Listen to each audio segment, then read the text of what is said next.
The sky over the Pacific was the kind of blue that felt endless, stretching from horizon to horizon without a hint of cloud.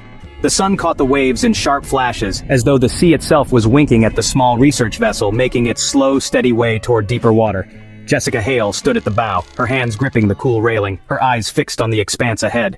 She had been dreaming of this journey since she was a child. While other kids her age plastered their walls with pop star posters, Jessica's bedroom had been lined with ocean charts, photographs of whales, and books on marine biology. The orca, sleek, intelligent, and mysterious, had always fascinated her most. She had studied them in school, written her thesis on their hunting strategies, and now, at 29, she was leading her own expedition to study a pod that had recently been sighted far from their usual migration routes.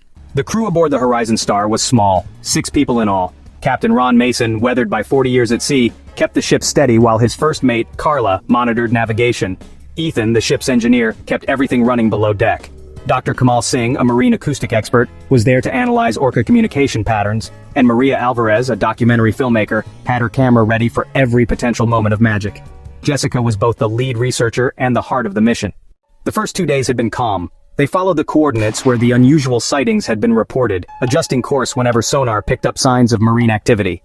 At night, the ocean was a sheet of dark silk under a canopy of stars, and Jessica would stand on deck feeling the hum of the ship's engine beneath her feet, imagining the orcas swimming somewhere in the depths, their clicks and whistles echoing through the black water.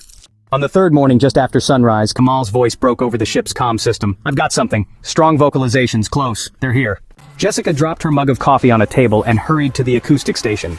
Through the headphones, the sound was mesmerizing. High-pitched whistles, deep, pulsing calls, and the rapid bursts known as creaks that often preceded a hunt. They're excited, and they're not alone. This is more than one pod.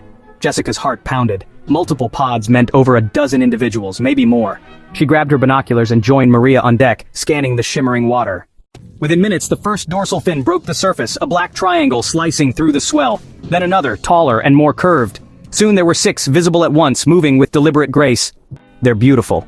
The orcas approached, surfacing in a coordinated rhythm. One leaped clear of the water, its massive body glistening before crashing back down in a thunderous splash.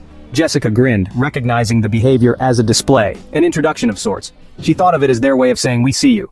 For hours, the ship moved slowly alongside them. The orcas swam close enough that Jessica could see the white patches above their eyes, the unique saddle markings behind their dorsal fins. She spoke quietly into her recorder, noting their movements and estimated sizes. The crew was in awe.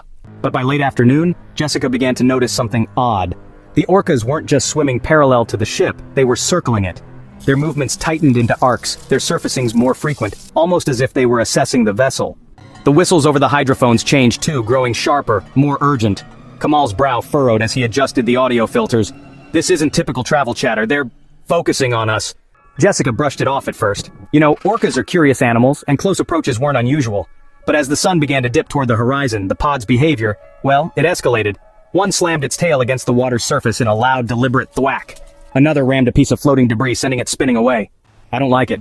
Seen dolphins do this before a feeding frenzy, but orcas? They're bigger, stronger. If they decide we're a target, we're in trouble." Jessica's scientific mind wrestled with her gut feeling. Orcas didn't attack boats without cause. There had to be a reason. By nightfall, the sea had grown restless. The wind picked up, and small waves slapped against the hull. The pod remained nearby, their dark shapes just visible when they surfaced in the moonlight. Jessica tried to sleep, but kept replaying the day's images in her mind. The circling, the tail slaps, the unblinking eyes staring from the water.